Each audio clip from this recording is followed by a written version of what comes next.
Hello guys, welcome back. My name is Sangeeta Mehta and you're watching my channel, My English Magazine. Today I explain to you tense, present tense. What is the present tense? Now I explain to you the present tense. Yeah.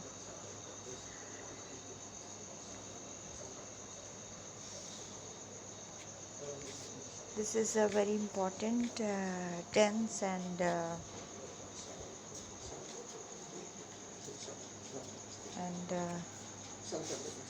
it's very simple.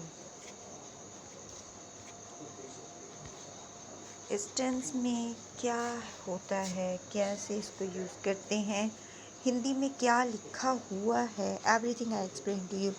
जिस वाक्य के अंत में ता है, ती है, ते है, हो, उसे प्रेजेंट टेंस कहते हैं। फॉर एग्ज़ाम्पल, इसमें ये वो टेंस है जिसमें कि जो भी चल रहा है, जो साथ साथ चलता है, मीन्स समय के अकॉर्डिंग है ये। जिसमें ये बोलती कि राम स्कूल जाता है, सीता सुबह से खाना बना रही है। इस वाक्य में बात समय के अनुसार देखा जाए तो की जाती है। जैसे कि एग्ज़ाम्पल के अकॉर्डिंग मैं आपको सम एग्ज़ाम्पल्स में भी बताऊंगी और कुछ इसके रूल भी बताऊंगी मैं आपको। तो सबसे पहले मैं आपको एग्ज़ाम्पल्स के थ्रू इसको बताना चाहती हूँ। तो जैसे प्रेजेंट टेंस, तो इट्स वेरी सिंपल। जैसे मैं ये बोलती हूँ, मैं पत्र पढ़ता हूँ। अब यहाँ पर काम चल रहा है, मीन्स अभी जो काम हो रहा है, आई रीड द लेटर। और अगर मैं कहती हूँ मैं पत्र नहीं पढ़ता, तो I do not read the letter. और अगर मैं ये कहती हूँ क्या मैं पत्र पढ़ता हूँ, do I read the letter. और अगर मैं ये कहती हूँ मैं पत्र क्यों पढ़ता हूँ, why do I read the letter. तो प्रेजेंट टेंस तो मेन वही टेंस है जिसमें कि अंत में ता है, ती है, ती है लिखा जाता है। लेकिन सिंपल प्रेजेंट टेंस के भी आगे एक, क्योंकि प्रेजेंट टेंस भी एक सेंटेंस है जहाँ पर मैंने आपको बताया, जहाँ पर वाक्य बनाया जाता है और हम वाक्य के अंत में ता है, ती है, ते है जो लिखा जाता है उससे पहचान करते हैं। लेकिन जो प्रेजेंट टेंस है वो भी तो एक सेंटेंस है। तो एक सेंटेंस जो है वो एफर्मेटिव भी हो सकता है, नेगेटिव भी हो सकता है, इंटेरोगेटिव भी हो सकता है। और इस तरह से जब मैं ये कहती हूँ मैं पत्र पढ़ता हूँ, तो I read the letter, this is a simple sentence, affirmative sentence. लेकिन जब मैं ये कहती हूँ मैं पत्र नहीं पढ़ता, तो I do not read the letter.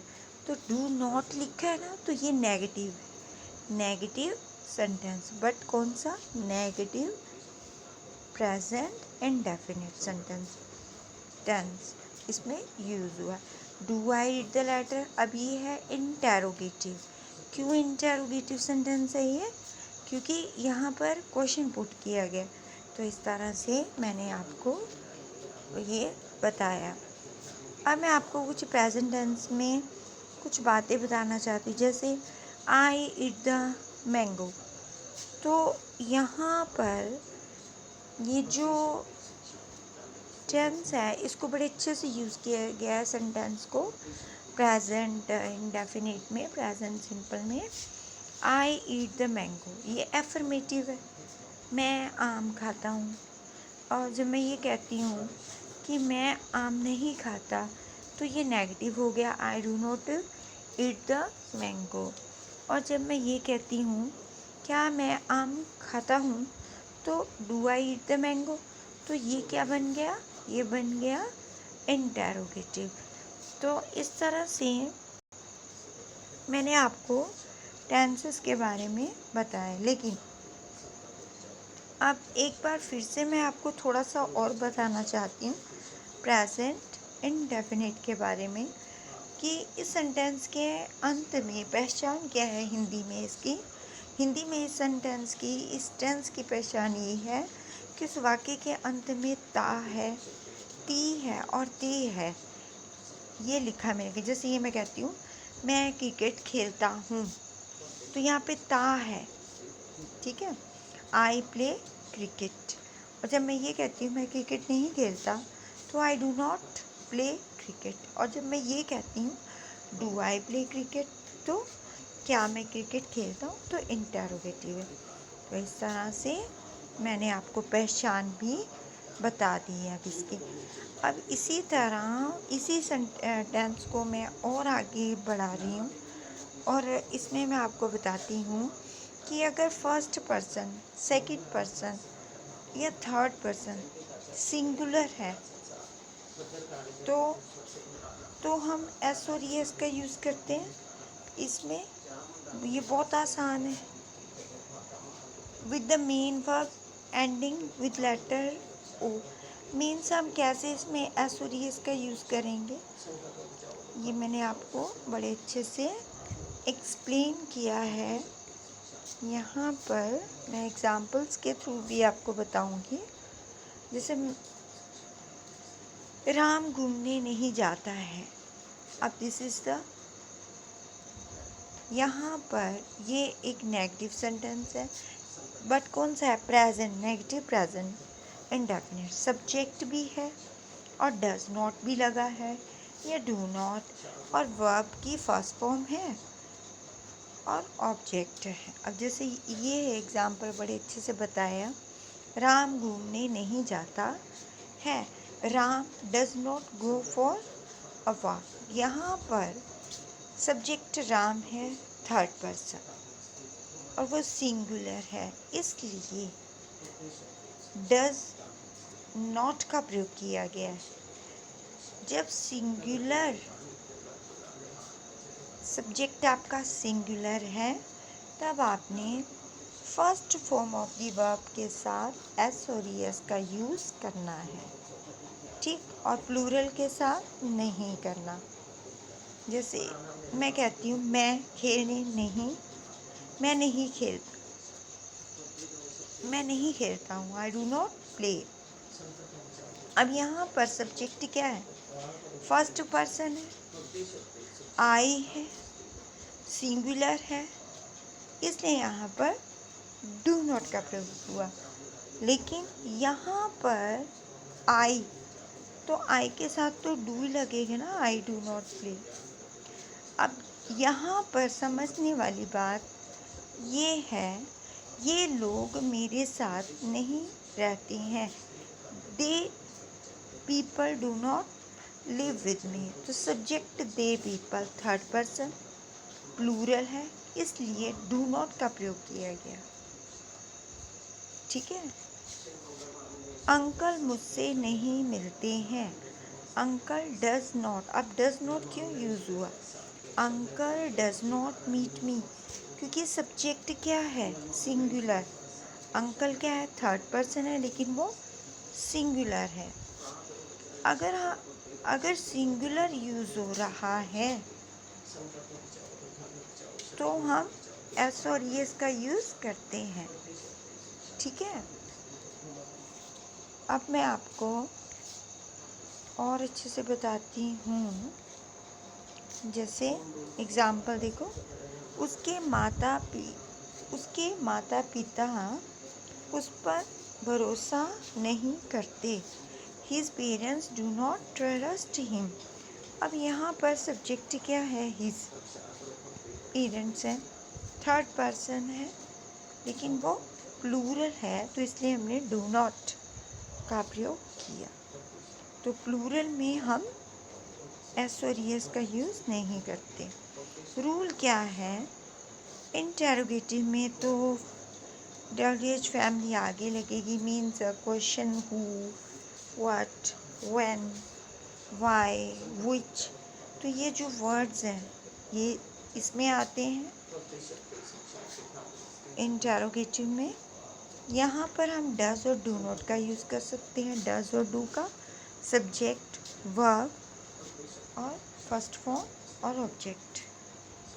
ये मैंने आपको एग्जाम्पल के थ्रू भी बता दिया। और बताती हूँ आपको, जैसे क्या राम घूमने जाता है? Does Ram go for a walk? अब यहाँ पर डज क्यों लिखा? क्योंकि राम क्या है, सिंगुलर है, तो सिंगुलर के साथ हम एस और एस का यूज़ करेंगे।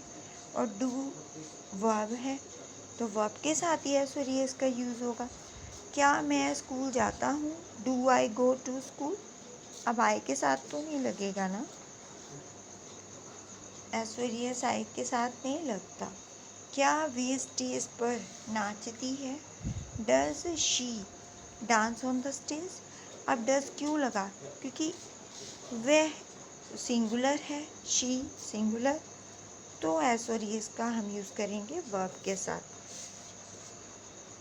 अमन तुम्हारे साथ क्यों रहता है? Why does Aman live with you? तो अमन क्या है, सिंगुलर, सब्जेक्ट हमारा सिंगुलर है, तो हमने डज का यूज़ किया वर्ब के साथ। इस तरह से मैंने आपको बड़े अच्छे से ये सारा एक एक बात को इसमें बता दिया है अपनी मैगज़ीन में। वे बच्चे तुम्हारे साथ कब से रहते हैं? Since when do they children with you? So इस तरह से आपने बिल्कुल भी पज़ल नहीं होना। मैंने बहुत अच्छे से प्रेजेंट टेंस को, इनडेफिनिट को यहाँ पर एक्सप्लेन किया। अब मैं प्रेजेंट कॉन्टिन्यूस को बता रही हूँ आपको। इस टेंस में जो मेन वर्ब है मुख्य क्रिया के साथ रहा है, तो रहा है, रही है, रहे हैं, ये हिंदी में लास्ट में लिखा होगा रहा हूँ का प्रयोग। जैसे राम घूम रहा है, सीता नाच रही है, लोग घूम रहे हैं, मैं घूम रहा हूँ। तो इस तरह से जिन वाक्यों के अंत में रहा है, रहे है, रही है, रहा हूँ लिखा हो, वो कौन से हैं हिंदी में? Present continuous tense. अब इसमें भी एफर्मेटिव है, तो एफर्मेटिव प्रेजेंट कॉन्टिन्यूस टेंस में रूल क्या है? Subject is am are, helping verb, और वर्ब जो हम लिखेंगे फर्स्ट फॉर्म, उसके साथ ing लगाएंगे और सब्जेक्ट लिखेंगे। थर्ड पर्सन सिंगुलर प्लूरल के साथ इज का प्रयोग फर्स्ट पर्सन सिंगुलर सब्जेक्ट आदि यानी इट के साथ। ये सारी बातें मैंने इसमें आपको बड़े अच्छे से बता दी हैं। अब यहाँ पर जैसे मैं आपको बताती हूँ, आपके पास सेंटेंस है हिंदी में, राम स्कूल जा रहा है। अब यहाँ पर जा रहा है, एक तो आपको ये मिल जाएगा रहा है, तो आप क्या लगाएंगे यहाँ पर? ing का यूज़ तो करेंगे, लेकिन रहा है लिखा है, तो इसके लिए आपको इज एम आर यूज़ करना है। लेकिन आपने देखा कि आपका जो सब्जेक्ट है राम, वो सिंगुलर है, तो आप इसका यूज़ करेंगे। Ram is going to school. और जा का आएगा गो, इंग्लिश, तो गो फिर आप इसके साथ ing लगाएंगे रहा, तो सब्जेक्ट आपका राम, थर्ड पर्सन सिंगुलर है, इसलिए हम इज लगाएंगे। वे घूमने जा रहा है, he is going for a walk, subject आपका ही, थर्ड पर्सन सिंगुलर है, इसलिए आप इसका यूज़ करेंगे। मैं घर आ रहा हूँ, I am coming home, subject आपका फर्स्ट पर्सन है, सिंगुलर है, इसलिए आप एम का यूज़ करेंगे। तो ये बहुत आसान है, मैंने आपको बहुत अच्छे से एक्सप्लेन कर दिया है। इसमें भी जैसे मैं ये बोलती हूँ मेरा दिल तुम्हें ढूंढ रहा है, तो my heart is looking for you. Subject my heart, third person singular है तो हम इज़ लगाएंगे। अगर जैसे ये हो लोग उसका मजाक उड़ा रहे हैं, people are making fun of him, subject आपका पीपल, थर्ड पर्सन प्लूरल है तो इसलिए आप आर का यूज़ करेंगे। तो नेगेटिव में कैसे करेंगे, subject is am are plus not plus verb, first form ING object. अब इसके लिए मैं आपको बहुत अच्छे से समझा दिया मैंने। अब जैसे ये क्वेश्चन है, क्या वे घूमने जा रहा है, तो ये क्या क्या क्या है, प्रश्न है इन, तो आप इंटरोगेटिव है तो आप लिखेंगे is he going for a walk. तो इस तरह से आप इंटरोगेटिव में करेंगे। नेगेटिव में आएगा राम घूमने नहीं जा रहा, तो Ram is not going for a walk. Subject आएगा इज एम आर, वर्ब है आपकी, फिर नॉट हेल्पिंग वर्ब है इज एम आर, फिर नॉट, फिर वर्ब, फिर फर्स्ट फॉर्म प्लस आईएनजी और ऑब्जेक्ट। तो इस तरह से मैंने आपको ये सारे एक्सप्लेन कर दिया। तो मुझे लगता नहीं कि प्रेजेंट कॉन्टिन्यूस में आपको कोई दिक्कत होगी। Thank you guys, thank you very much. अच्छे से प्रेजेंट इंडेफिनिट टेंस मैंने my English magazine, this is the name of my channel, my English magazine, this is the name of my magazine. मैंने इसमें बहुत अच्छे से सारी बातों को एक्सप्लेन किया है जो आपके लिए बहुत हेल्पफुल है for every students who want to gain the knowledge for English tenses. They can read my English magazine. This is available on YouTube and Google. Thank you very much.